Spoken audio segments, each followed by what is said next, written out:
Guys, let's get started with the overview of a cell. अब एक एक करके सेल के कंपोनेंट्स के बारे में हम पढ़ेंगे, and that is overview of cell. So we will draw a structure first. So we'll use yellow first, and this is a cell. Okay, इसके ऊपर ये होता है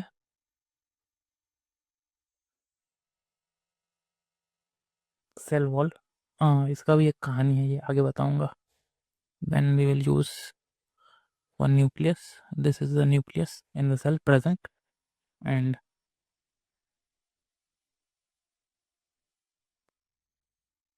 ये माइटोकॉन्ड्रिया हो गया, ये गोल्जी apparatus हो गया, and this is called the cytoplasm.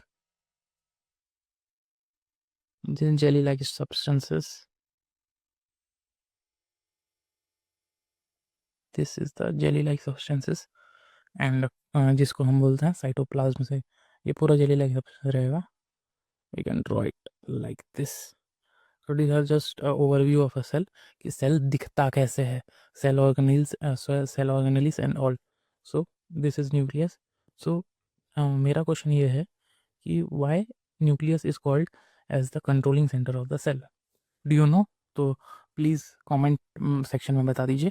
सो मैं बताता हूँ, क्योंकि न्यूक्लियस में डीएनए नाम का व्यक्ति प्रेजेंट रहता है, बहुत सारे डीएनए इसमें प्रेजेंट रहते हैं. सो इसीलिए इसको बोला जाता है controlling centre of the cell. So ये हो गया डीएनए. डीएनए को डी ऑक्सीनाइक्लो न्यूक्लिक एसिड बोला जाता है, deoxyribonucleic acid. Sorry for the misspelling. And this is called the nucleus of the cell. ये nucleus हो गया, ठीक है गाइस. एंड ये हो गया, और ये साइटोप्लाज्म, ये जेली लाइक स्ट्रक्चर रहता है. This is called jelly like structure. Jelly like structure. This is called the cell wall. ये वाला जो पार्ट है, ये वाला पार्ट सेल वॉल होता है. इसको बोला जाता है प्लाज्मा मेम्ब्रेन या सेल मेम्ब्रेन. सो बेसिकली ये एक ओवरव्यू था सेल का, आपकी अंडरस्टैंडिंग को डेवलप करने के लिए. So we will go to now cell wall and its composition. We will use white color from now for this. So cell wall and its composition. So क्या क्या है इसमें, ये एक बार देख लीजिए आप. इसमें बहुत सारी कंडीशंस अप्लाइड रहती हैं, जैसे कि सेल वॉल में क्या क्या होता है. सेल वॉल में conditions applied. Okay guys, so let's dive into it. So first is ये नॉन लिविंग एंड रिजिड होते हैं, दैट इज नॉन फ्लेक्सिबल. ये हिलते हुलते नहीं है भाई, है ना. ये एक हिसाब से आउटर कवर फॉर्म करते हैं, फॉर्म्स आउटर कवर. नोट्स बनाते रहना गाइस, है ना, of plasma membrane. Plasma membrane इधर रेफर करता है सेल मेम्ब्रेन का. एक हिसाब से प्रोटेक्टिव लेयर रहता है ना. इनको प्रोवाइड करता है shape to the cell, provide shape to the cell. Okay, protection, मैंने बताया था प्रोटेक्शन के बारे में. सो सेल वॉल का यही काम रहता है. सो ये कहाँ कहाँ प्रेजेंट रहता है, ये अगर हम देखें गाइस, तो प्रेजेंट कहाँ कहाँ रहता है. सो ये रहता है प्लांट्स में, बैक्टीरिया में एंड फंजाई में. सो दिस आर जहाँ जहाँ ये प्रेजेंट रहता है. सो प्लांट्स में एज फॉर्म ऑफ सेलुलोज रहता है, बैक्टीरिया में पेप्टाइडोग्लाइकन की तरह रहता है cell wall, and the third one is fungi, that is chitin. So cell wall इन्हीं तीनों में रहता है. बाकी एनिमल्स में एब्सेंट रहता है और वायरस में भी एब्सेंट रहता है. Absent in virus and animals means living organism like us. Okay guys, so ये था cell wall and in its composition. Overview हमने पढ़ लिया है. न्यूक्लियस रहता है, प्लाज्मा मेम्ब्रेन रहता है, सेल वॉल रहता है, cytoplasm that is jelly like structure रहता है, इसको सेल वॉल बोला जाता है। न्यूक्लियस के अंदर डीएनए रहता है। So cell wall and its composition में बहुत सारे कंडीशन अप्लाइड रहते हैं, that is non living and rigid होता है, non flexible, forms the outer cover of plasma membrane and provide shift to the cell, that is protection. So it is present in plants, bacteria and fungi only. Plants में cellulose के form पे रहता है, bacteria में peptidoglycan के form में रहता है, फंजाई में काइटिन में। ये पूछा जा सकता है, तो आप ये तीनों को याद कर लेना। Absent in virus and animals only, ये डिफरेंस भी आ जाता है कभी कभी कि कहाँ कहाँ नहीं रहता। Let's get started with plasma membrane. अभी जो हमने पढ़ा था plasma membrane, so this is basically what, this is living plus flexible. You know living plus flexible क्या होता है? It is made up of lipid and protein, it is made up of the lipids and proteins. ये आपने ज़रूर पढ़ा होगा lipids and proteins के बारे में। तो एमसीक्यूज में पूछा जा सकता है कि what is plasma membrane made up of, that is lipids and proteins. So we will go with the discovery first कि कैसे इसको हुआ कैसे था। सो इसमें ये हुआ था कि 1972 में सिंगर एंड निकलसन, ये दो व्यक्ति आते हैं। इन्होंने the fluid mosaic model of plasma membrane को डिस्कवर किया। सो इन्होंने क्या किया, the fluid mosaic model of plasma membrane को डिस्कवर किया इन्होंने। ठीक है गाइस। सो प्लाज्मा मेम्ब्रेन एक फॉस्फोलिपिड बाइलेयर से बना होता है, ये इन्होंने कहा था। So what are the functions of this? So इनका आप एग्जाम पॉइंट ऑफ व्यू से याद रखें कि plasma membrane living plus flexible होता है and it is made of the lipids and proteins.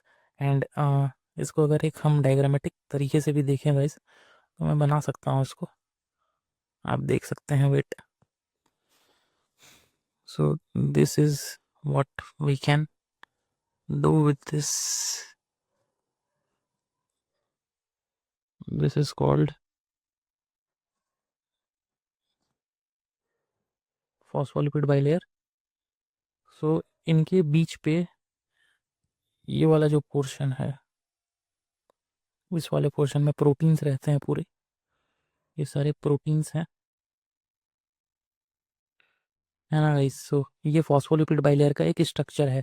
आप इस चीज़ से इसको क्लैरिफाई कर सकते हैं कि ये वाला एरिया प्रोटीन हो गया जी, और इसके बीच वाला जो एरिया रहता है ये फॉस्फोलिपिड बाइलेयर का जो प्लाज्मा मेम्ब्रेन रहता है, इसको बोला जाता है। यहाँ पे प्रोटीन्स प्रेजेंट रहते हैं और ये पूरे फॉस्फोलिपिड बाइलेयर है। ये वाला एरिया फॉस्फोलिपिड बाइलेयर है और ये प्लाज्मा मेम्ब्रेन का जगह है। So what are the functions sir, function बता दीजिए। So functions of plasma membrane, so we will do with this key. First is one is selectively permeable membrane होता है, selectively permeable membrane।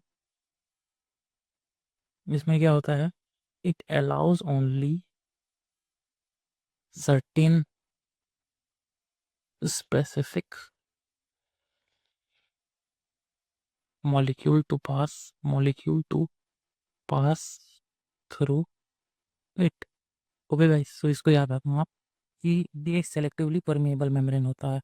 कैसे sir, आप मुझे ये एक बार समझा देते तो सही रहता है। बिल्कुल भाई, समझाएंगे, आप देखिए।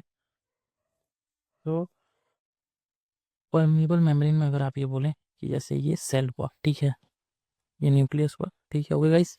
तो यहाँ पे अगर कुछ सब्सटेंस है, जैसे कोई मॉलिक्यूल हुआ, ऑक्सीजन ही हुआ, तो अगर प्लाज्मा मेम्ब्रेन, ये हुआ प्लाज्मा मेम्ब्रेन, अगर प्लाज्मा मेम्ब्रेन चाहेगा तो ही ऑक्सीजन यहाँ पे आ सकता है, वरना नहीं आ सकता है। प्लाज्मा मेम्ब्रेन एंट्री ही नहीं देगा, है ना।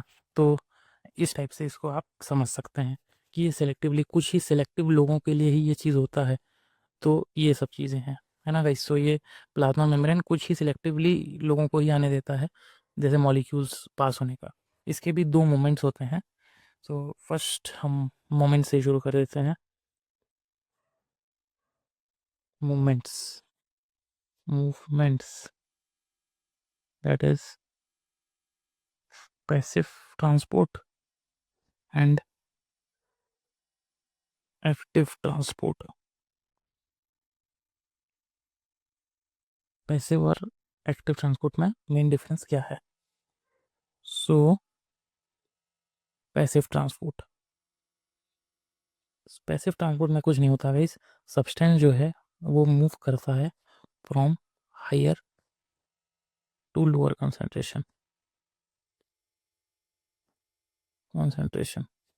और वैसे ही सर एक्टिव में क्या होगा, सब्सटेंस जो है वो लोअर से हायर कंसंट्रेशन में जाएगा। अब ये मैं डायग्रामेटिकली बता दूंगा कि कैसे जाएगा, पहले इसके डिफरेंसेस लिख लेते हैं हम। इसमें कोई भी एनर्जी रिक्वायर्ड नहीं होती है, no energy is required, no energy required. तो सेकेंड वाले में इसमें एनर्जी रिक्वायर्ड होती है क्योंकि लो से जा रहा है ना, required energy in form of ATP molecule, ATP molecule, ATP मतलब जान रहे हैं ना कि एडिनोसाइन ट्राइफॉस्फेट। सो ये हो गया। Third one is slow movement होता है किसमें, पैसिव ट्रांसपोर्ट में, स्लो मूवमेंट। ओके, इसमें रैपिड मूवमेंट होता है, रैपिड मूवमेंट। ओके गाइस, इधर एक और लिख लो, इसमें स्मॉल मॉलिक्यूल और वाटर मॉलिक्यूल ही इसमें पास कर सकता है, water molecule can be passed. इसमें लार्ज मॉलिक्यूल एक्टिव ट्रांसपोर्ट में। ओके गाइस, सो ये बेसिक सब मोमेंट्स में कि substance move from higher to lower concentration होगा, एनर्जी रिक्वायर्ड नहीं होगी, स्लो मूवमेंट होता है क्योंकि ये पैसिव है, और स्लो स्मॉल मॉलिक्यूल या वाटर मॉलिक्यूल इसमें रहता है।